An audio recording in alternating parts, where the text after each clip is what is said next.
in to see you with a headache, you're either going to hear something or find something on exam that makes you say, I got to get an expensive test.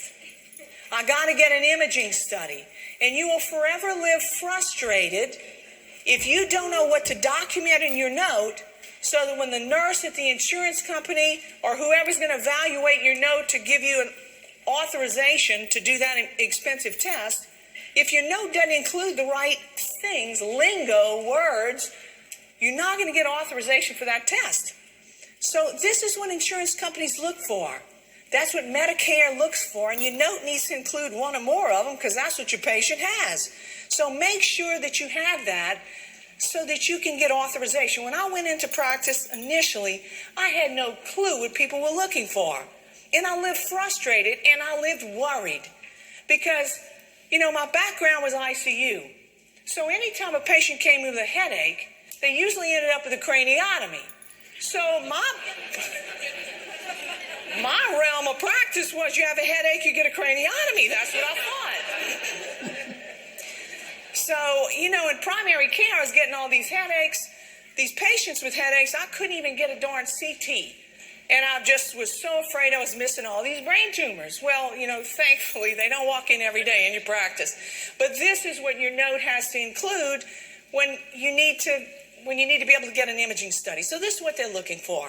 Now, the imaging study that you want to get, is it a CT or is it an MRI? It depends on what you're looking for, but here are the basic differences in these two expensive tests.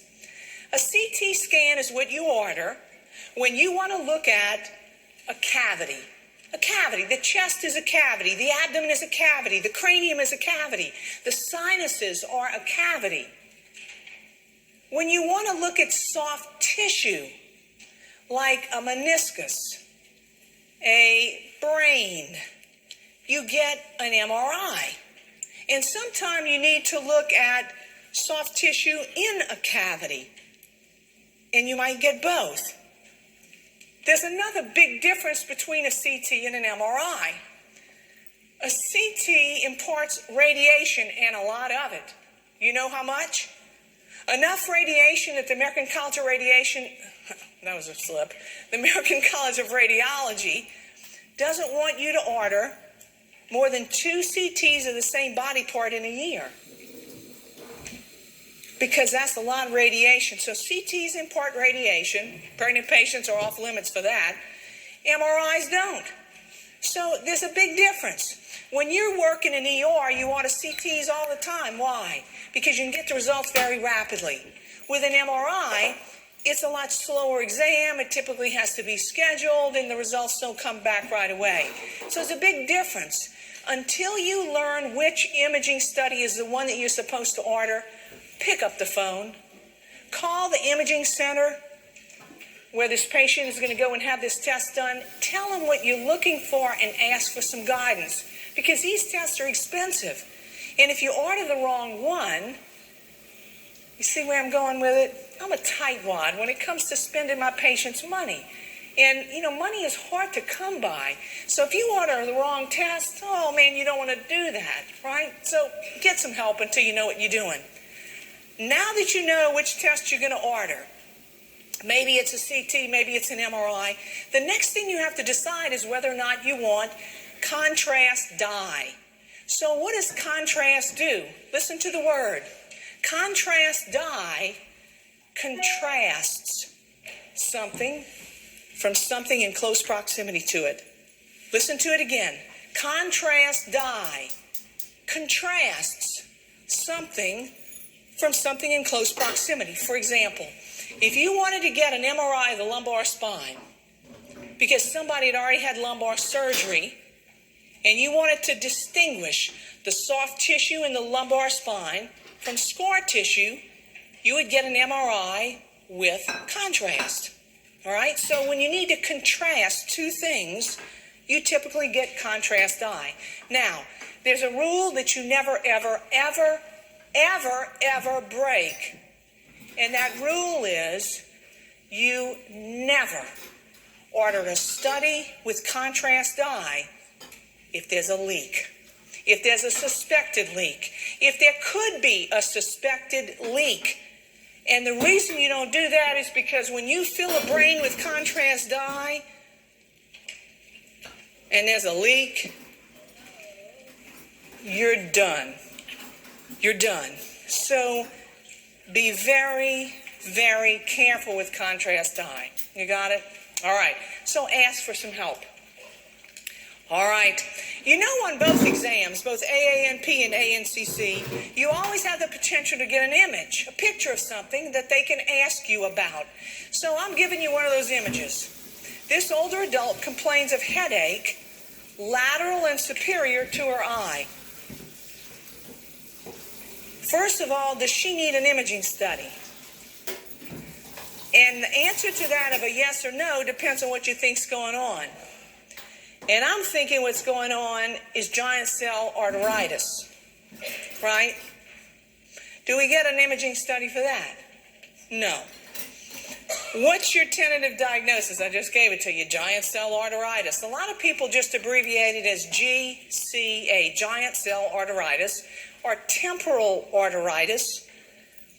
And so what diagnostic tests might you use? A SED rate or a CRP? Because listen to what they've got, an arteritis, an inflammation of an artery. If an artery is inflamed, the SED rate and or CRP is going to rise. And so we get that, and then you begin to think that that's what your diagnosis is. What is the definitive test? A biopsy, exactly. Anybody doing that in their primary care office? No, me either. So you got to send them over to Neuro. Usually does it. All right, sometimes interventional radiology. Depends on what resources are available to you. All right. So we talked about secondary headaches. And we said it was secondary to something else going on. Well, what's a primary headache? An example of a primary headache that you'll see all the time is a migraine headache. And you see the gender of the two people up here. It's more common in women than in men. And so how do you diagnose a migraine headache? If somebody comes in and says, Amelie, I get this bad headache every time I have menses, can you write migraine headache? The answer is no. When you write a diagnosis in somebody's chart, you can't just say, well, it sounds like a, or I think it's a. When there are established criteria for a diagnosis, and almost every diagnosis has established criteria, you have to document what the patient has so that anybody who comes behind you and reads your note will know, well, no wonder she arrived at a diagnosis of migraine without aura.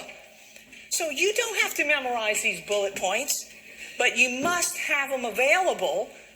You must have them available when the patient's in the clinic with you. So here's this patient that you're thinking, that's a migraine without aura. You got to ask him these things. How long does your headache last? You got to ask about two of those characteristics because she has to possess two. During the headache, she's got to have nausea and or vomiting, photophobia.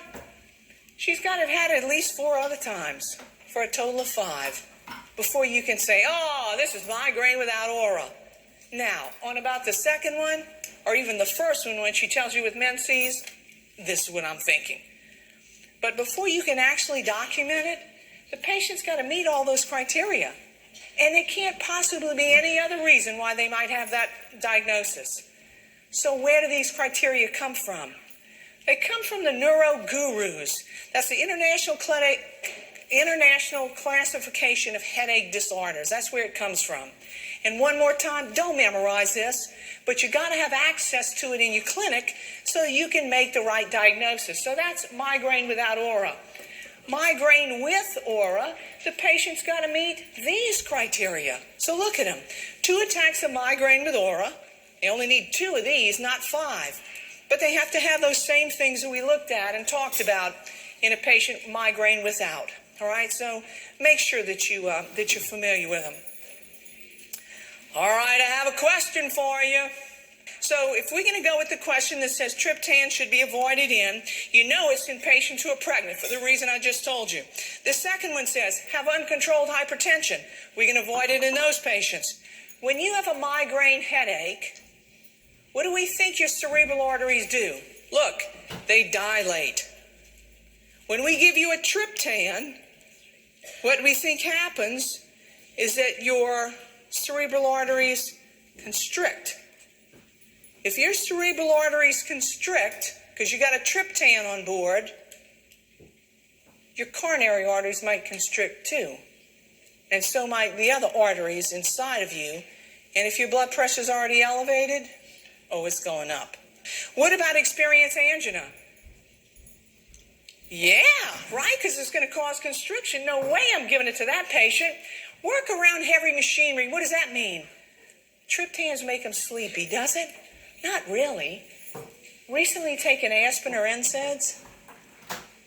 We sometimes put an NSAID in with the triptan, so not number 5, or greater than 30 years old. That's not contraindicated in those patients, and may be contraindicated in people who have an aura. No, we can give it to them as well. So if we look at the question as it's written in your book, who should it not be given to? Not given to somebody who's pregnant, not given to somebody with uncontrolled hypertension, and not given to somebody who's got angina. Everybody got it?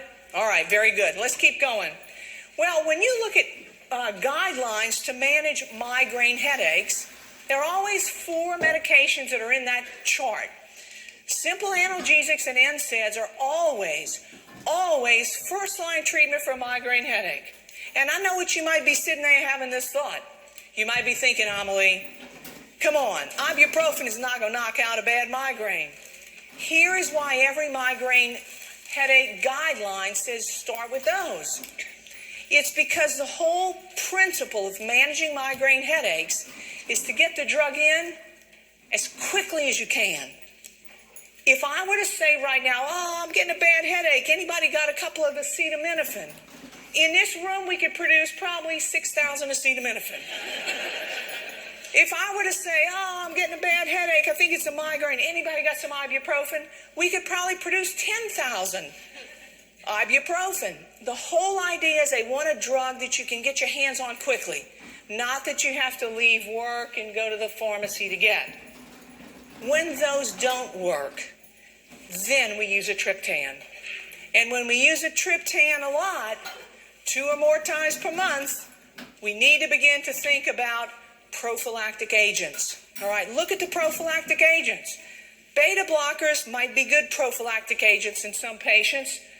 Amitriptyline, I like to use that in females. It just seems to work pretty well once at nighttime. What about topiramate? We use that in little kids. We use it in adults. So you kind of have to see what works for the patient in front of you. But here's your threshold. 2 or more triptan uses per month, you've got to be thinking prophylaxis. All right, 2 or more uses of triptans in a month, you must begin to think about triptans. And so we said that a migraine headache was a primary headache, and it sure is. You know the other 2 most common primary headaches? There's attention headaches and cluster headaches. So I made a good chart for you comparing them, and I'm going to tell you a really quick story. I told you that when my background was critical care. And you know, honestly, the sicker and closer to death you could bring them to me, the better I liked it. Because I'm an adrenaline junkie and I just like it. Well, when I switched from critical care to primary care, you can imagine that I went from like A to Z. And so I remember in my first week of practice, I had a patient who came in, ordered a CBC metabolic panel. 30 minutes later, I was asking the nurse, where's my CBC? She said, Amelie, you might not get that for another 3 more days. I said, what? So it's like I really didn't get it. I didn't put it together. Well, this went on, and I told you how I didn't even know the right words to use to get a CT or an MRI of a brain. So that went on for about 6 months. And I mean, I was just stressed. I wasn't sleeping at night. And I ran into a friend of mine who was a neurologist. And he said, Amelie, how you doing? He said, oh, I miss not seeing you. And I said, I miss not seeing you, and I wish I had you in my clinic. He said, why? I said, I am seeing so many patients with bad headaches. I said, I'm sure I'm missing brain tumors left and right. I said, I'm not sleeping at night. I'm worried all the time. He said, Amelie, come on, let's go get a cup of coffee. So he said, listen. He said, you're never going to last unless you know who to worry about and who not to worry about. He said, the headache people you need to worry about are going to be the ones I'm about to tell you. He said, write this down. It's the most valuable thing the guy ever told me. There are 5 questions that you ask any headache patient. And he told me, Amelie, ask these 5 questions and write down the answers. He said, I promise when you do, you'll know exactly which patient needs an imaging study, and you'll know who you don't have to worry about. Listen to the 5 questions. The first one you ask any headache patient is, where in your head does it hurt? Location. Does the top of your head feels like it's going to blow off? Is the pain across your forehead? Is it unilateral? Is it bilateral? Where in your head does it hurt? Because if it's bilateral, it's probably a tension headache. If it's unilateral, I promise it's not a tension headache. The second thing he asked me was, ask the patient what the characteristics of the headache are. So is it a crescendo headache, meaning it starts at a 1 or 2 out of 10, and then it's a 5, and then all of a sudden it's a 10 out of 10? That's a crescendo headache. He said, that's not a tension headache. A tension headache is the same every day. And he said, it's bilateral. It feels like somebody's got a vice around your head. The third thing is the one that to me is the most important. It's what the patient looks like. Patient appearance. When you go into an exam room and the light is out and the patient is lying down on the exam table in a fetal position, that's a very different headache than when somebody's reading their iPad waiting for you to come in. Right? Very different. Patient appearance is huge. For migraine headaches, question 4 is my best question. The duration of the headache. So a classic migraine headache never lasts longer than 3 days. Never. I remember a patient coming in and telling me, a very learned healthcare provider, who came in and said, Amelie, I hope I'm not taking up a seat that somebody else ought to have. She said, but I've been having this headache for about 10 days. And she said, it's not terrible. It never gets worse than a 5. But no matter what I take, I can't make it go away. She had a tumor. How long you have a headache is a critical piece of information. Duration. Look at the 5th question the neurologist told me to ask. He said, what else is going on with the headache? Oh, you're nauseated, you're vomiting, you have phonophobia.